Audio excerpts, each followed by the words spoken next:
गणपतीपुळे जो गणपती बघताना तो गणपती या जागेवरून रागवून निघून गेलेला आहे। संत ज्ञानेश्वर नंतर ज्यांनी कोणी जिवंतपणे समाधी घेतली असेल तर ते स्वामी स्वरूपानंद यांनी घेतली होती। तर मित्रांनो सुरुवातीलाच लिहिले पक्षी बोगदा। तर मित्रांनो सुरुवातच खूप सुंदर आहे आणि आतमध्ये चालत चालत जायला लागतं मित्रांनो। चाळीमध्ये केलाय तर मला माहिती आहे कोकणात जाताना या ट्रेनमध्ये प्रवास करताना खूप भारी वाटतं मित्रांनो संगमेश्वर। तर मित्रांनो ह्या मंदिरात मी पहिल्यांदा गेलतो तेव्हा मी ब्लॉगिंगची सुरुवात केली। कशी माहिती आहे एकदम पातळचा असा आणि छोट्याशा बोर्डने सुरुवात केली। पाहू शकता गणपती पुळ्याचं जे मंदिर आहे त्या मंदिरात जेव्हा तुम्ही गाभाऱ्यात एंट्री करतात त्या एंट्रीच्या अगोदर तुम्हाला हुबेहूब असं। ह्याच्यानंतर मित्रांनो कोकणातील जी खूप प्रसिद्ध जागा आहे ही सध्या रीलला पण खूप ट्रेंडिंगला होती आणि आहे आणि राहणार ती म्हणजे मित्रांनो ही आमची भाग्यभवानी दिदी ठाकूरवाडी मंडळाची देवी। तर जय महाराष्ट्र मित्रांनो, स्वागत आहे तुमचं मयूर ब्लॉग चॅनल एका ब्लॉगमध्ये। तर मित्रांनो तुम्हाला नवरात्रीचे माझे कुठलेच व्हिडिओ बघायला भेटले नसतील पण मित्रांनो आज मी खास तुमच्यासाठी जे आपल्या मुंबईमध्ये कोकण साकारले मित्रांनो अशा ठिकाणी आलो मित्रांनो नवरात्रीचं डेकोरेशन दाखवण्यासाठी। कुठे आलो तर मित्रांनो आपण दादरमध्ये दीदी ठाकूरवाडी येथे आलो मित्रांनो। तर इथे मित्रांनो ह्यांनी खूप सुंदर प्रकारे कोकण दाखवले आणि कोकणातील देवस्थानं दाखवले। तर आता आपण आतमध्ये जाऊया आणि तुम्हाला सर्व दाखवतो आणि हा ब्लॉग छोटाच असेल पण खूप सुंदर आणि बघण्यासारखा असेल। वरतीच लिहिलंय एव्हा कोकण आपलाच असा। तर आपण जाऊया आतमध्ये आणि तुम्हाला आपला कोकण दाखवतो, चला। तर मित्रांनो सुरुवातीलाच लिहिले पक्षी बोगदा। तर मित्रांनो सुरुवातच खूप सुंदर आहे आणि आतमध्ये चालत चालत जायला लागतं मित्रांनो चाळीमध्ये। आणि यांनी जे डेकोरेशन केलं मित्रांनो खूप सुंदर प्रकारे दाखवलेलं आहे। तर चला तुम्हाला आतमध्ये नेऊन दाखवतो। तर मित्रांनो सुरुवातीलाच पाहू शकता निसर्गरम्य कोकणात आपले स्वागत आहे। तर मित्रांनो समजलंच असेल तुम्हाला आता आपल्याला आतमध्ये कोकणात बघायला भेटणार आहे आपल्या मुंबईमध्ये। मित्रांनो आपल्याला असं चाळीतून आतमध्ये यायचं म्हणजे खूप छान वाटतं आतमध्ये येतानाच।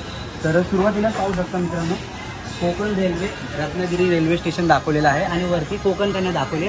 तर मित्रांनो मी स्वतः या कोकण कन्यामध्ये प्रवास केला आहे तर मला माहिती आहे कोकणात जाताना या ट्रेनमध्ये प्रवास करताना खूप भारी वाटतं मित्रांनो। तर आतमध्ये जाऊया आणि बाकीचे पण तुम्हाला देखावा दाखवतो आणि इथल्या मंडळाशी पण बोलूया आपण, चला।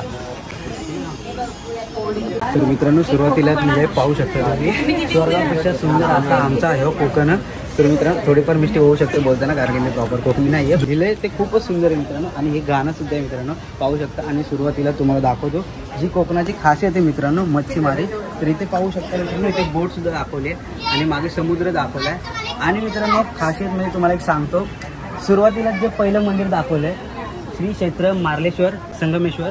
तर मित्रांनो ह्या मंदिरात मी पहिल्यांदा गेलतो तेव्हा मी ब्लॉगिंगची सुरुवात केली। कशी माहिती आहे एकदम पातळचा असा आणि छोट्याशा बोर्डने सुरुवात केली। तेव्हापासून मला ब्लॉगिंगची आवड झाली होती। तर मित्रांनो सुरुवातीलाच पाहू शकता तुम्हाला सर्व मंदिर दाखवलं इथे।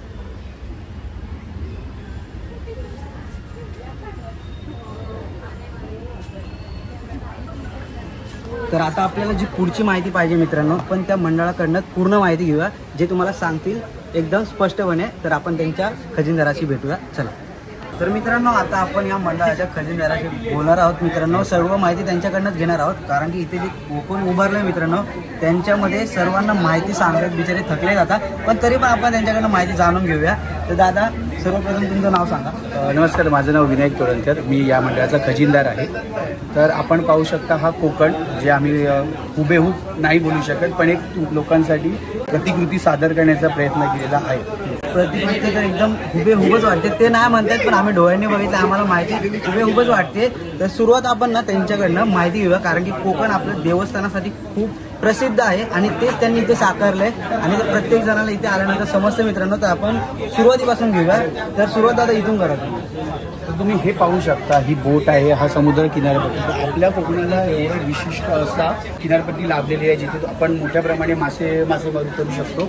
त्याप्रमाणे आपण इथे बघू शकता 2 बोट दाखवल्यात। ती कसं झालं की जास्त बोट दाखवू शकत नव्हतो कारण का ती समुद्र किनारपट्टी दिसू शकली नाही म्हणून आम्ही एक ओरिजिनल म्हणजे आमची इथे वरळी कोळीवाडा आहे माहीम कोळीवाडा तिथून आपण ही तुमच्यासाठी बोट दाखवले। आता मित्रांनो जसं मी तुम्हाला सांगितलं मी या मंदिरामध्ये जाऊन आलोय खूप लहान असताना जाऊन आलोय मित्रांनो। तर सुरुवात दादा सांगतील तुम्हाला इतिहास पण मित्रांनो या ठिकाणी गेलात ना इथे जे दाखवलंय ना तिथून मी मित्रांनो माझ्या व्हिडिओची सुरुवात केली होती म्हणजे जेव्हा मला आवड झाली होती ब्लॉगिंग करायची की मी आता काहीतरी व्हिडिओज वगैरे बनवेल आणि काहीतरी सुरुवात करेल अशी मी इच्छा केली होती, पण आता मित्रांनो मला तिकडे जायला भेटलं नाही, पण दादांनी असं साकारलंय की मला इथेच बघायला भेटले, तर आपण त्याचा इतिहास जाणून घ्या. दादा थोडंफार सांगायचं. तर तुम्ही पाहू शकता हे मार्लेश्वर देवस्थान आहे मारळमधलं. तर तुम्ही पाहू शकता या डोंगराच्या एकदम वरती 2 ज्योतिर्लिंग आहेत. म्हणजे त्याप्रमाणे एकाचं नाव आहे मल्लिकार्जुन आणि दुसरी आहे मार्लेश्वर मंदिराची पिंडी. हे तुम्ही बघू शकता. इथे आपण सादर करण्याचा प्रयत्न केला. इथे एक नाग सुद्धा दाखवलेलं आहे. जर तुम्ही तिथे जाऊन बघितलं तर तुम्हाला तिथे खरोखर नाग त्या पिंडीजवळ दिसणार आहे. आणि त्याच्या बाजून निघणारा हा सुंदर असा धबधबा हा देखील आम्ही इथे तुम्हाला दाखवण्याचा इथे प्रयत्न केलेला आहे. तर मित्रांनो दादा जे सांगतायत ते मी अनुभवू शकतो, कारण मी तिकडे जाऊन आलोय आणि मी ते डोळ्यांनी बघितलं आणि खरोखरच तिथे हे सगळं आहे.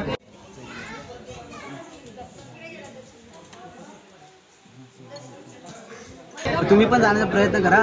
आणि आता तुम्ही पाहू शकता. तर दादा ह्याच्याबद्दल पण सांगा आणि ह्याच्याबद्दल थोडी वेगळी माहिती आहे मित्रांनो, तर दादा तुम्हाला सांगतो. तर तुम्ही हे पाहू शकता. हा तुम्हाला वाटत असेल गणपती आहे, पण हा गणपती नाही. हा क्षेत्र आहे गणेश गुहे. रत्नागिरीपासून 22 किलोमीटर अंतरावर आहे आणि पावसपासून फक्त 2 किलोमीटरवर आहे. तर तुम्ही बघत असाल तर हा आम्ही एक हुबेहूब प्रतिकृती सादर करण्याचा प्रयत्न केलेला आहे. तर हा गणपतीचा फेस किंवा बॉडी नसून हा गणपतीचा पाय आहे. जेव्हा पुरातन काळात या भागातून झऱ्याचं पाणी म्हणजे पिण्यासारखं पाणी गणपतीचं पायातनं वाहत होतं, त्या टायमिंगला ते पाणी ज्या गोष्टीसाठी वापरू नये त्या गोष्टीसाठी वापरलं गेलं. त्यामुळे हा आमचा गणपती रागवला. हा गणपती रागवला आणि आमच्या डोंगरात जाऊन बसला. म्हणजे गणेश गुह्यातच गणपती वरती डोंगरात जाऊन आतमध्ये बसला रागवून आणि स्वतःच्या पुढे त्याने दगड लावून घेतलं. आणि त्या दगड लावून घेतल्यामुळे तो त्या भागातनं निघून गणपतीपुळ्यात गेला. मी तुम्हाला गणपतीपुळ्यात देखील दाखवणार आहे. परंतु या गणपतीचं विशिष्ट असं आहे की गणपतीपुळ्यात जो गणपती बघता ना तो गणपती या जागेवरून रागवून निघून गेलेला आहे. ओके. तर हा गणपतीचा पायाचा पोर्शन आहे. आणि इथे एका रात्रीमध्ये 5 पांडवांनी बांधलेली विहीर आहे. ही विहीर 7 माळे खोल एवढं पाणी आहे त्याच्यात. आणि या विहिरीच्या तळाशी जाण्यासाठी पायऱ्या देखील त्या पांडवांनी त्या काळात उभारल्या होत्या. तर मित्रांनो पाहू शकता. आता ज्या गणपतीची तुम्हाला माहिती सांगितली मित्रांनो, त्याचंच मंदिर पुढे आहे. तर ते खूप हुबेहूब त्याचे पण तिथली एक थोडी स्टोरी आहे, मी ती तुम्हाला सांगेल. पण आता सध्या आपण बघूया श्री स्वामी स्वरूपानंद मठ पावस हे पण बनवलं येते. तर दादा त्याची पण माहिती सांगते तुम्हाला. दादा सांगा. तर स्वामी स्वरूपानंद यांचं जे मठ आहे हे पावस येथे लोकेटेड आहे. तर तुम्ही बघू शकता की संत ज्ञानेश्वर जे आपले संत ज्ञानेश्वर होते यांनी हे जे असे संत होते यांनी जिवंतपणे या जागेवर पाहू शकता समाधी घेतलेली होती. हे बघू शकता फोटो. या जागेच्या खाली त्यांनी जिवंतपणे समाधी घेतली होती. संत ज्ञानेश्वरांनंतर ज्यांनी कोणी जिवंतपणे समाधी घेतली असेल तर ते स्वामी स्वरूपानंद यांनी घेतली होती. म्हणजे आता आपण पाहू शकता साईबाबा असून दे किंवा स्वामी समर्थ असून दे किंवा गजानन महाराज होते, यांच्या मृत्यूनंतर त्यांनी त्यांचं समाधी स्थापन करण्यात आली. परंतु हे जे थोर संत आहे म्हणजे संत ज्ञानेश्वर आणि संत स्वरूपानंद यांनी जिवंतपणे समाधी दिली. तुम्ही या फोटोमध्ये पाहू शकता. हा जो समाधीच्या जवळचा जो पोर्शन आहे इथे एक पॉझिटिव्ह वाईब्स आहेत. इथे तुम्ही मेडिटेशनसाठी वगैरे गेलात ना तर खूप आणि खूप उत्तम अशी तिथे जागा आहे मेडिटेशनसाठी आणि खूप पॉझिटिव्ह वाईब्स आहे. तर तुम्ही इथे जरूर जाऊन बघा की काय आहे स्वामी स्वरूपानंदाचं मत. तर आपल्याला टाइम भेटला तर मित्रांनो आपण तिकडे पण जाणार आहोत. तर आता ह्याच्यानंतर मित्रांनो कोकणातील जी खूप प्रसिद्ध जागा आहे ही सध्या रीलला पण खूप ट्रेंडिंगला होती आणि आहे आणि राहणार, ती म्हणजे मित्रांनो आरेवारे समुद्र किनारा. तर आपण पाहू शकता हा जो डोंगर आणि हा जो टर्निंग पॉईंट आहे आम्ही डिट्टो साकारण्याचा प्रयत्न केलेला आहे आरेवारीसाठी. तुम्ही बघू शकता ही आरेवारीचा ST आणि ही रिक्षा. जसं जो आपण पाहू शकता आरेवारीचा जो टर्निंग आहे जो आता सध्या इंस्टाग्रामवर वगैरे फेमस आहे खूप, तो बघू शकता आम्ही तो साकारण्याचा प्रयत्न केलेला आहे. इथे तुम्ही बघू शकता वाळू आहे, समुद्र किनारपट्टी आहे, मस्त समुद्र आहे. तर हे एक आम्ही प्रतिकृती सादर करण्याचा लोकांसाठी प्रयत्न केलेला आहे. तर मित्रांनो कोकणामधली जी आपली लाल परी आहे मित्रांनो ती हुबेहूब दिसते. असं वाटतं आपण त्याच्यामध्ये प्रवासच करावा अशी प्रतिकृती मित्रांनो इथे साकारली. आणि रिक्षा वगैरे खूपच मित्रांनो, कारण की जे माझे मित्र आहेत कोकणातले वगैरे मित्रांनो ते जातात रिक्षाने वगैरे जातात आणि मी स्वतः लाल परीने प्रवास केला आहे कोकणामध्ये पण. तर खूप सुंदर प्रकारे यांनी साकारलं इथे. तर आता थोडंसं पुढे जाऊया आणि याच्याबद्दल माहिती घेऊया खास.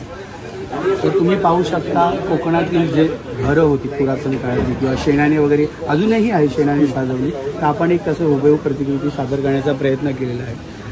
तुम्ही पाहू शकता की खेड जिल्ह्यातील लोटे गावातील दत्ता निवास हे आपण इथे साकारण्याचा प्रयत्न केला. त्यांची ज्या बारी आहे, त्यांचे जे कंदील लावण्याचे सिस्टीम्स आहेत, त्यांचा जो दरवाजा आहे त्यांनी जसं शेणाने तसं आपण सर्व हुबेहूब सादर करण्याचा प्रयत्न केलेला आहे. म्हणजे एकदम बारीक बारीक गोष्टी दाखवल्या मित्रांनो. इथं पाहू शकता कंदील लावलं एकदम असं वाटतं मित्रांनो गावाला आल्यासारखं. तर अजून थोडीशी पुढे माहिती घेऊया चला. तर आपण पाहू शकता रत्नागिरीचा रत्नदुर्ग किल्ला. हा किल्ला रत्नागिरीची शान आहे. तुम्ही बघा सिंधुदुर्गातील हा एक किल्ला आहे. इथे पाहू शकता आरवली गावातील वेतोबा देव. हा देव देखील खूप रत्नागिरीमध्ये पवित्र म्हणून मानले जाते. हे पवित्र स्थान देखील मानलं जातं. तिथे तुम्ही कधीही जाऊन पाहाल तर तुम्हाला एक चांगलेच तुम्हाला प्रतिक्रिया तिथे जाऊन मिळणार. पॉझिटिव्ह वाईब्स आहेच आहेत. म्हणजे तुम्ही पाहू शकता कुणकेश्वर मंदिर देवगड गावातील सिंधुदुर्ग जिल्ह्यातील एक कुणकेश्वर देवाचं मंदिर आहे. नंतर तुम्ही पाहू शकता सत्वाची देवी आई भराडी देवी. ही देवी देखील कोकणात वासियांसाठी खूप महत्त्वाचा रोल प्ले करते. म्हणजे तुम्ही पाहू शकता या देवीच्या जत्रा तुम्ही पाहू शकता यूट्यूबवर वगैरे जाऊन किंवा तुम्ही प्रत्यक्ष तिथे जाऊन पाहू शकता की किती देवीला मानलं जाते त्या कोकणामध्ये. नंतर तुम्ही पाहू शकता हा आपल्या कोकणाचा बोलू शकता पालनकारी किंवा सपोर्टर असं बोलू शकतात. तर हा आहे कालभैरव जो कुलदैवत म्हणून पण कोकणवासियांचा मानला जातो. याची जत्रा तुम्ही पाहू शकता. या जत्रेमध्ये लालबागच्या साईडला तुम्ही गेलात तर तिकडे जसं विसर्जनाच्या टाईमला जो पब्लिक असतो त्याहूनही दुप्पट तिप्पटच्या संख्येने इथे लोक उपस्थित असतात. तेवढी गर्दी असते तिथे. इथे 12 ते 13 गावाची लोक येतात. तर तुम्ही समजू शकता की हा देव किती आणि किती श्रेष्ठ असेल कोकणवासी किती फेमस असेल मित्रांनो. तर आता मेन या इथे येण्याचं कारण मित्रांनो पाहू शकता तुम्ही गणपतीपुळे मंदिर मित्रांनो इथे साकारलेलं आहे आणि हुबेहूब जाऊया आतमध्ये आणि ते पण सांगतील दादा तुम्हाला. चला आपण पाहू शकता गणपतीपुळ्याचं जे मंदिर आहे त्या मंदिरात जेव्हा तुम्ही गाभाऱ्यात एंट्री करतात त्या एंट्रीच्या अगोदर तुम्हाला हुबेहूब असंच प्रवेशद्वार बघण्यासाठी मिळू शकते.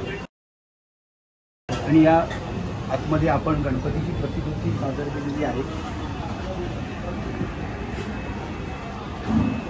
तर तुम्ही पाहू शकता आपण गणपतीची हुबेहूब असं मूर्ती साकारण्याचा प्रयत्न केलेला आहे.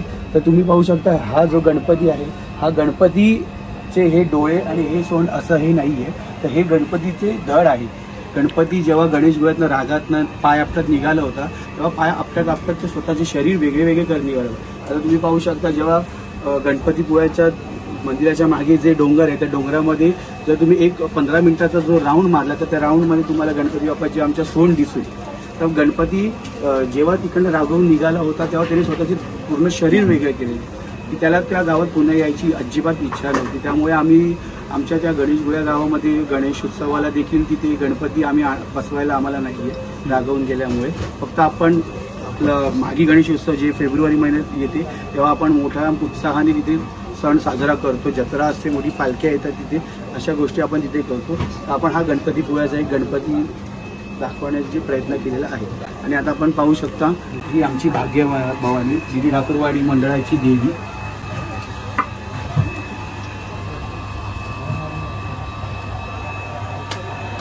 आमच्या या मंडळाला एकूण 44 वर्ष झालेली आणि हे आमचं 45वं वर्ष सुरू आहे. तर या 45 वर्षात देवी म्हणजे जे पहिलं वर्ष सुरू झालं ते आत्तापर्यंत देवी याच जागेवर बसलेली आहे. आणि आम्ही किती प्रयत्न केला किंवा कोणी इतरांनी देखील प्रयत्न केला की देवीला कुठलं स्थान द्यावं तर ती शक्य नाही. कारण का देवीला इथेच राहायचं आहे. ती देवी दुसरीकडे कुठे जाण्याच्या इच्छेच नाही आहे. त्यामुळे आम्ही देवीचं स्थान हेच निश्चित केलेलं आहे. पुढे भविष्यात जाऊन जर डेव्हलपमेंट वगैरे झालं तर काहीतरी विचार करता येईल. पण ती जे बोलेल ते आम्हाला देवीची इच्छा असेल ते आम्हाला मान्य आहे. तर मित्रांनो देवी तर बघताय पण बाजूला जे डेकोरेशन केलंय मित्रांनो कोकणातली जी घरं आहेत मित्रांनो जसे माझे मामा पण कोकणातले जशी ती कोकणातली घरं आहे मित्रांनो मी फील केले. मी ते जाऊन जगलोय ते सर्व तुम्हाला बघायला भेटेल इकडे बघा.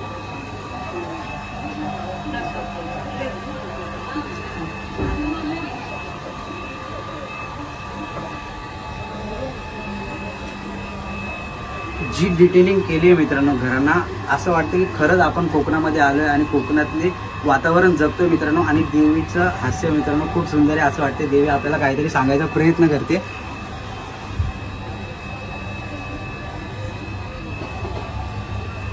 तर ज्या प्रकारे मित्रांनो तुम्हाला या संपूर्ण देखाव्याची माहिती दादांनी सांगितली खूप छान. आणि हे दादांचं मला कौतुक वाटतं की मी मगापासून थांबलोय, आम्ही आल्यापासून निदान 3 ते 4 जण आले त्यांच्यापाशी व्हिडिओ बनवायला. दादानी कुठली कानकूस केली नाही, कुठलाच असं तोंड वगैरे वाकडं केलं नाही. सरळ दादा ज्या आनंदाने जसं आपल्याला सांगत होते तशी स्माइल घेऊन सर्वांना सांगत होते आणि खूप छान प्रकारे म्हणजे ही माणुसकी मित्रांनो त्यांच्यातली की ते सर्व काम एकदम प्रॉपर करतायत आणि सर्व म्हणजे बोलतो ना मंडळाला सोबत घेऊन चाललेत. आणि मला खास त्यांनी सांगितलं म्हणजे आम्ही थोडंसं बोललो वगैरे तर तेव्हा आम्हाला कळलं की या मंडळाची एकी किती आहे मित्रांनो. सध्या आपल्याला गरज त्याच एकीचे सगळे सण साजरे करण्यासाठी. तर या मंडळामध्ये खरंच खूप एकी आहे कारण की प्रत्येकाने आपापलं काम वाटून घेतलं आणि ते खूप सुंदर प्रकारे वाटलं मित्रांनो.